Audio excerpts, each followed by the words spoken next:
Hello po, we're done na po sa ating Bible reading. So our Bible reading o binasa po natin ay sa pangalawang Kronika, chapter 1 hanggang chapter 8 po.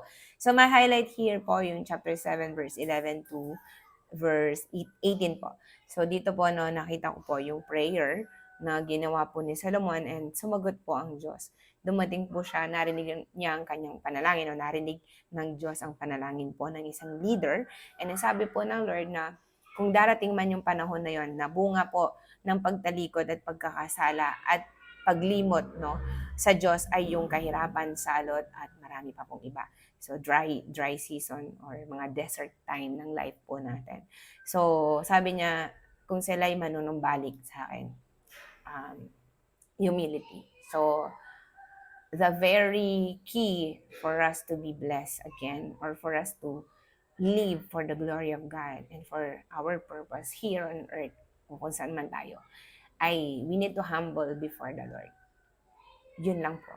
Prayer and asking God to bless us, to pour out His favor.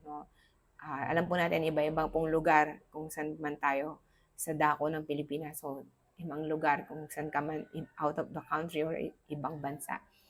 The very key is we need to humble before the Lord, asking His forgiveness and manumbalik po sa Kanya. Wala na pong iba. He is our God. He is the only God na kailangan natin kinikilala sa buhay po natin. So do not be afraid to humble before the Lord so that we will experience again the blessing, the fullness of God in our life. God bless po.